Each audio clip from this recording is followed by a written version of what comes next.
এই হচ্ছে গিয়ে মঠের প্রসাদ। সকাল সকাল মঠের প্রসাদ দিয়ে আজকের ব্লগটা শুরু করছি।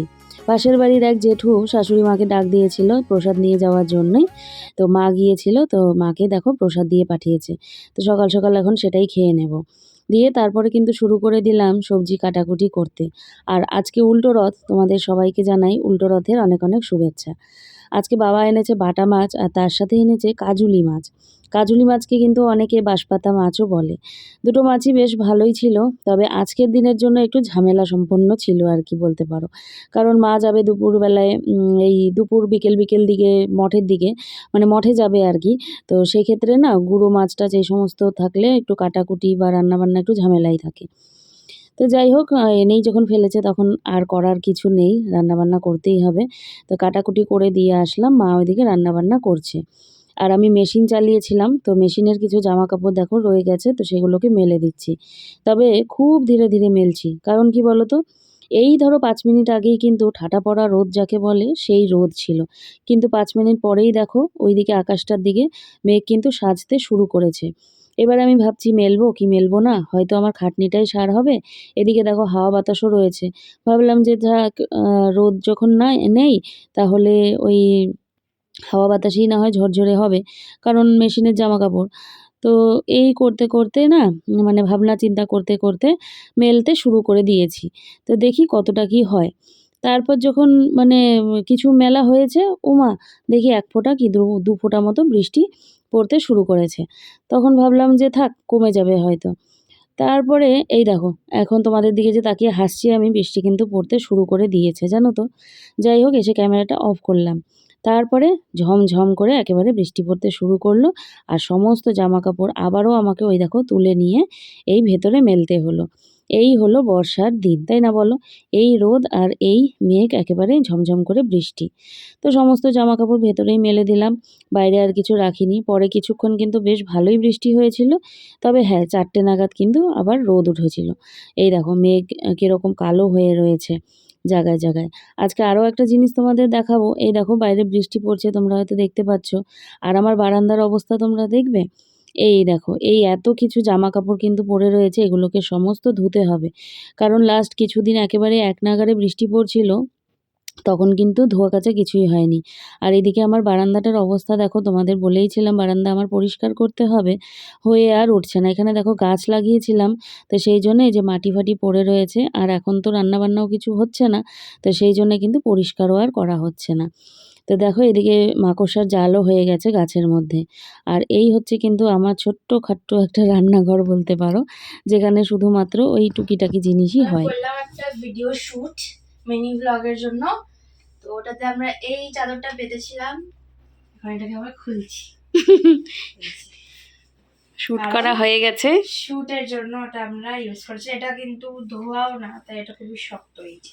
হ্যাঁ, নতুন নতুন, ওই জন্যে এটা তুলে রাখবো, ধুয়ে তারপর ইউজ করব। তো আমরা এখন এটা পাতবো। এটার বালিশ এটা কালকেই পেতেছিলাম, পরিষ্কারই এটা। এই দুটো আমার ঘরে থাকে, এটা হচ্ছে ভিডিওর জন্য এসেছে।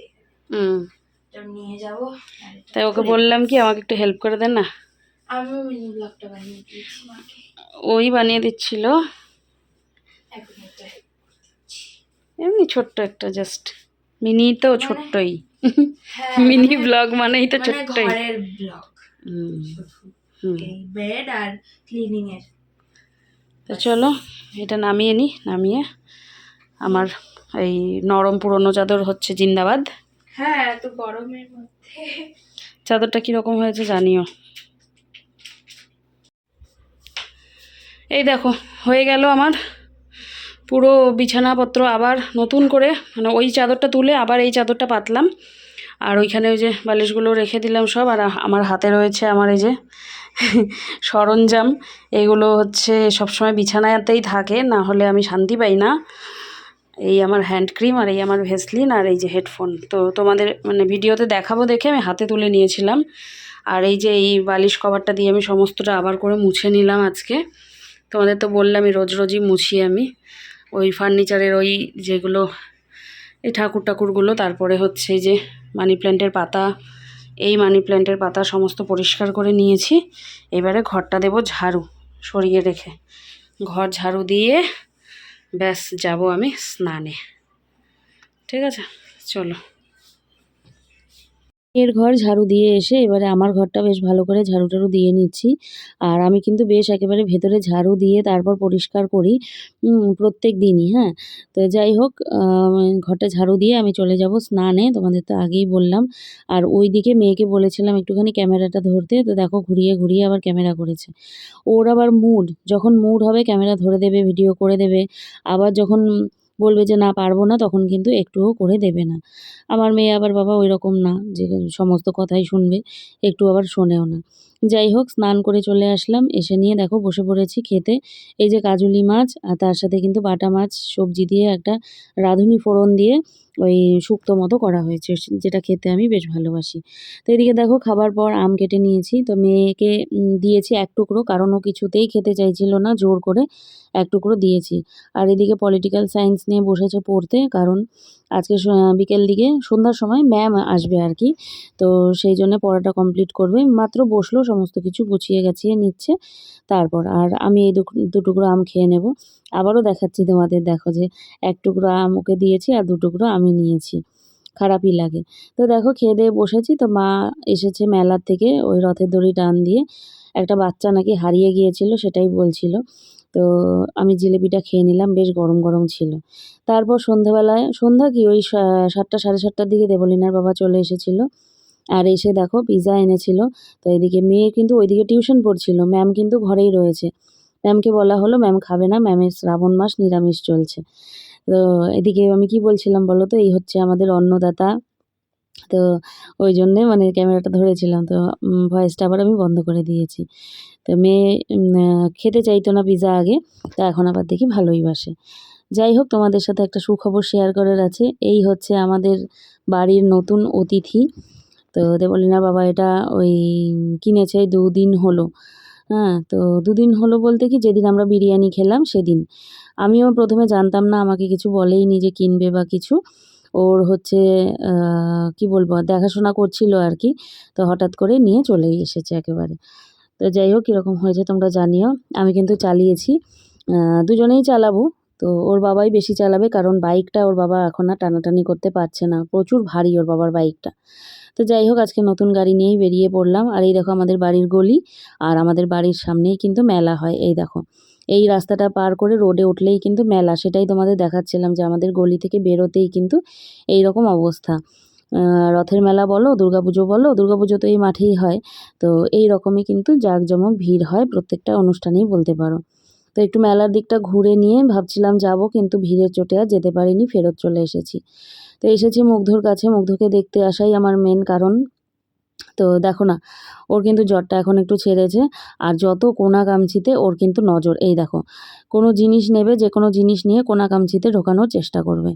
আজকে এই নতুন কোনাটা পেয়েছে, এর আগের 2 দিন কিন্তু আলমারির কোনার মধ্যে ওই টুকিটাকি জিনিস নিয়ে ফেলতো। ওই দেখো, ওই দেখো ওখানে হাত ঢোকানোর চেষ্টা করছে। সেটাই তোমাদের বলছিলাম। এদিকে দেবলীনার বাবা ফোন দেখছিল, তো সেই আওয়াজ চলে এসেছিল দেখে বন্ধ করে দিয়েছি। ওর এখন কত কাজ। তারপর বাড়ি ফেরার পালা। আর দেখো বাড়ি ফিরছিলাম যখন, তখনও ভাবলাম যে চলো একটু মেন রোডটা হয়েই যাই।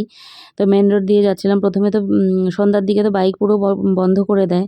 এখন রাত 10:30 বাজছে, সেই জন্য কিন্তু বাইকের জন্যে খুলে দিয়েছে রাস্তা। শুধুমাত্র টোটো বা বড় গাড়ির জন্যে কিন্তু বন্ধ করে দিয়েছে। তো এই হচ্ছে আমাদের মেলা। আর ওই পাশে কিন্তু মঠ রয়েছে, মঠ আর দেখা যায়নি, তো তোমাদের দেখাতে পারিনি। রাতের বেলায় এসে দেখো খাওয়া দাওয়া করেছি। মেয়ে আর মেয়ের বাবা কিন্তু খায়নি। ওই যে পিৎজাটা খেয়েছিল, তারপরে ওদের কিন্তু পেট নাকি ভার হয়ে রয়েছে, ওরা জলমুড়ি খেয়েছিল। তবে আমি আবার একটুখানি ভাত খেয়ে নিয়েছি। এদিকে প্রত্যেকদিন রাতের বেলা তো রিয়া ফোন করে, আর মুগ্ধর খবর দেয়, নিজের খবরও দেয় কিছু। তোমাদেরকে এর আগেও বলেছি। তো এই যে রিয়া ফোন করেছে, লাউড স্পিকারে দিয়ে কথাও বলছিলাম, কাজও করছিলাম। আমি আবার কথা বলতে বলতে যে শুধু কথাই বলবো তা না, কথাও বলি কাজও করি, বসে থাকতে ভালো লাগে না। তো এই দেখো মানে চেঞ্জ করে নিয়েছি, আমার এটা শোবার নাইটি। তো এই যে মেয়ে বারবার দেখাচ্ছে যে দেখো 7 মিনিট হয়ে গেছে, মা কথা বলেই চলেছে। 7 মিনিট, 10 মিনিট, 15 মিনিট কিন্তু হামেশাই হয়ে যায়। আর ওর সাথে কথা বলতে বলতে আমার টুকিটাকি যে রাতের কাজগুলো থাকে, সেই কাজগুলোও কিন্তু আমি করে নিই। তো আবার এই করতে করতেও তোমাদেরকে গুড নাইট করতেও আসা হয়নি, জানো তো। এই দেখো মেয়ে আমাকে বলছে যে ক্রিম দাও, তো আমি আবার মুখটা ওখানে দিলাম। এরকম একটা ভিডিও দেখেছিলাম অ্যাকচুয়ালি, তো সেই জন্য আমার মুখটা ওখানে রেখেছি। তো ক্রিম চাইছে, ওকেও ক্রিম দিব। ও আসলে মানে কি ভুলে যায় বা ইচ্ছে করে না, আবার যখন আমাকে দেখে তখন আবার এসে চায়। আর একটু পর পর বলবে, ওর গায়ে হাত টাত দিলে বা আমার হাত যদি ও ধরে টরে তখন বলবে, মা তোমার হাতটা কি সফট, তোমার হাতটা কি সফট। তখন আমি আবার বলি যে তাহলে ক্রিম মাখতে পারিস না, তাহলে তোরও সফট থাকবে। ওই তখন একটু ইচ্ছা করে মাখে। ওই দেখো এখানে এমন কিছু একটা খুব কথা হচ্ছিলো এক্সাইটেড, তো সেই জন্য আমার মুখের এক্সপ্রেশনটা কিন্তু তোমরা ওই রকম দেখতে পেলে। যাই হোক, এখানে একটা অভিযান চলছিল, যেটা হচ্ছে হেডফোন অভিযান। হেডফোন খুঁজে পাওয়া যাচ্ছিল না দেবলীনার বাবার। আসলে ওটা দিয়ে একটা ভিডিও করছিলাম, তো মেয়ে কোথায় রেখেছে সেটা আর আমি দেখিনি। তো মেয়েকে বলছিলাম আয় খুঁজে দিয়ে যা। তো ওর বাবাকে ধরেছি, ওর বাবা আবার দেখাচ্ছিল যে এই যে এই হেডফোনটা খুঁজে পাওয়া যাচ্ছিল না। তো মেয়ে আবার খুঁজে দিয়েছে। ওই দেখো তাকাচ্ছে আবার কেমন করে। তো আমি আবার দেখিয়ে দিলাম। যাই হোক, ওইদিকে মেয়ের বিছানা করতে হবে। আর একটা কাণ্ড হয়েছে, যেটা হচ্ছে গিয়ে দেখো আমার নখটা, এই যে মশারি টাঙাতে গিয়ে আমার নখটা কিন্তু ভেঙে গেছে। আর আমার নখ না ভীষণ পাতলা, একটু মানে এদিক সেদিকেই ফেটে যায়, ভেঙে যায়, জানো তো। এটা আগে ছিল না এতটা। এগুলো নাকি ক্যালসিয়াম ভিটামিন এর অভাবেও হয়। তো এটা আমি ভিডিওতে দেখেছিলাম। তো এই দেখো ওর বাবাও দেখাচ্ছে যে দেখো শুধু তোমাদের না, আমারও রয়েছে একটা। তা আমার নখ ভীষণই পাতলা, মানে একটু বেশি সময় ধরে বাসন মাজলে বা কাপড় টাপড় কাচলে কিন্তু আমার নখ ভেঙে যায়। তো দেখো ফাইনালি চলে আসলাম, ওইদিকে আমাদের মশারি হয়ে গেছে। আমি আধা করলাম, ওর বাবা আধা করলো, আর এদিকে এবারে মেয়ের মশারি করার পালা। আর তোমাদের আগেও বলেছি, মেয়ে কিন্তু আমার পিছে পিছে পিছে পিছে ঘুরতে থাকে যতক্ষণ না ওকে বকা দিব, বকা দিয়ে শোয়াবো ততক্ষণ। এটা কিন্তু রোজকার। আর ও রোজ বকা খেয়েই শুতে যায়। এটা ওর অভ্যাস হয়ে গেছে, কারণ শুবে না তো, আমার পেছনেই ঘুরঘুর ঘুরঘুর করতে থাকবে। যাই হোক, ওর আবার নতুন একটা টিউশন শুরু হবে কাল থেকে। তো আমি বলেছিলাম 1 তারিখ থেকে শুরু হোক, কারণ 24-25 তারিখ তো হয়েই গেল। তো ওই স্যার আবার বলছেন যে না, ওই ফিসের জন্য চিন্তা করবেন না, বা ওকেও বলেছে ফিসের জন্য চিন্তা করবি না, ফিস 1 তারিখেই দিস, দেরি হয়ে যাচ্ছে, তুই তাড়াতাড়ি করে জয়েন করেই নে। তো ভেবেছি আগামীকাল থেকেই জয়েন করাবো 2 দিন। সেখানে হচ্ছে মঙ্গলবার আর শনিবার করে টিউশন পড়াবেন উনি, ইকোনমিক্স আর কি। তো সেইখানে ও জয়েন করবে। তো দেখি আগামীকাল দেই নাকি মঙ্গলবার দিন দেই, কারণ ইকোনমিক্সটা ওর ছিল না, নতুন করে নিয়েছে ও, জিওগ্রাফিটা বাদ দিয়ে দিয়েছে। তো ইকোনমিক্সের বুকস এখন আনতে হবে তারপর। তো স্যার বলেছে আদার্স যাদের আছে, ওর ফ্রেন্ডরাও ওখানে পড়ে, তাদের বুকস দিয়েই পড়াবে। তো চলো মেয়েকে এখন শুইয়ে দিই মশারিটা করে। Good afternoon. ঘড়িতে বাজছে 12:53, মানে প্রায় 1টা। আর গতকালকের ব্লগটা আমি এডিট করছিলাম, এডিট করতে গিয়ে তারপর মনে পড়লো যে আমি তো তোমাদের গুড নাইট করিইনি, মানে ভিডিওটা শেষই করিনি। তো আজকে হচ্ছে কি বার, শনিবার, আর আজকে একাদশী, আমি বাবার বাড়িতে যাচ্ছি তোমরা জানোই। তো আজকে আর কোনো রকম ব্লগ করবো না, কারণ মুগ্ধকেই আমি সমস্ত সময়টা আমার দিতে চাই, মুগ্ধকে নিয়েই থাকতে চাই, সেই জন্য আমি কোনো রকম ভিডিও কিছুই করব না। তো আবার রবিবারে ভিডিও শ্যুট করব, ঠিক আছে, মানে তোমরা রবিবারে ব্লগ পাবে না, ঠিক আছে। তো যাই হোক, একটা কথা বলার ছিল, যেটা হচ্ছে গিয়ে দেখো প্রত্যেকটা মানুষেরই কিন্তু ধৈর্য এবং সহ্যের সীমা থাকে। তো সীমাটা পেরিয়ে গেলে কিন্তু কেউই চুপচাপ করে থাকতে পারে না, ঠিক আছে। আমি বা আমার মা চুপ করে আছি, কারণ আমাদের একটা কি বলবো ভদ্রতা রয়েছে, ঠিক আছে, যে আমরা অযথা কারো মুখ লাগতে চাই না, সেই জন্যে কিন্তু আমরা কোনো রকম কিছু বলি না। আর মা চাইলে বলতে পারে, মা ভীষণ মানে রেগে আছে তার ওপরে আর কি। দেখো একটা মানুষ যদি মানে কন্টিনিউ তোমাকে বলতেই থাকে, হ্যাঁ, তো স্বাভাবিক যে একটা সময় গিয়ে তোমার ধৈর্যের বাঁধ ভাঙবেই। তো মায়ের সেটা বাঁধ ভেঙে গেছে। আমি মাকে আটকে রেখেছি যে না মা, তুমি কোনো কথা বলবে না, তুমি তোমার মতো করে ভিডিও করে যাও, কোনো মানে আদার্স কোনো কিছুতে কান চোখ তুমি কিছুই দেবে না, তুমি তোমার মতো চলতে থাকো, যে বলছে সে বলতে থাকুক। আর বলছে তার জায়গায় সে কোথায় পৌঁছে রয়েছে সে কিন্তু নিজেও জানে যে সে কোথায় পড়ে রয়েছে, ঠিক আছে। যাদের উন্নতি করার, যাদের এগিয়ে যাওয়ার, তারা এগিয়েই যাবে, আর যারা পেছনে বলে তারা কিন্তু অলওয়েজ পেছনেই থেকে যাবে। এটাই হচ্ছে ফ্যাক্ট, বা এটাই রিয়েল। তো সেটাই মাকে বলি যে যে পেছনে আছে সে পেছনেই থাক। প্রচুর কষ্ট পেতাম আগে, তবে এখন আর তার মুখ, এই মুখের জন্যে, তার জন্য আর এখন আর কষ্ট লাগে না, ঠিক আছে। তার মুখই তার, এই যে, তো একটা ফোন চলে এসেছিলো, ক্যামেরাটা অফ হয়ে গেছিলো। তো তার মুখই হচ্ছে তার জীবনের সবথেকে বড় শত্রু, তার জন্যেই সে পিছিয়ে রয়েছে। শুধুমাত্র এটুকুই বললাম। আর ধৈর্যের বাঁধ ভাঙলে তখন আমি মাকে আর, মানে এরপর যদি বাড়াবাড়ি হয়ে যায় তখন মাকে আর আমি সামলাতে পারবো না। মা কিন্তু যাচ্ছে তাই ভাবে বলে দেবে, তখন সেটা তার মানে সে কীভাবে নেবে সেটা তার ব্যাপার, ঠিক আছে।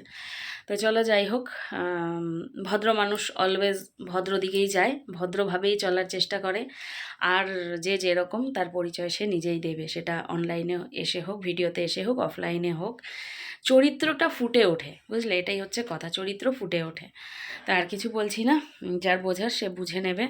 তো চলো, দেখা হচ্ছে আগামীকাল নতুন একটি ভ্লগের সাথে। আজকের জন্য টাটা, গুড নাইট তো বলবো না, এখন সকাল সকাল স্নান টান করে বাড়ির থেকে এই এখন বেরিয়ে যাব বাবার বাড়ির জন্যে, ঠিক আছে। তো চলো, টাটা, সবাই খুব ভালো থেকো, সুস্থ থেকো। ভিডিওগুলো ভালো লাগলে চ্যানেলটা সাবস্ক্রাইব করে নিও, ঠিক আছে। Tata tata. টাটা।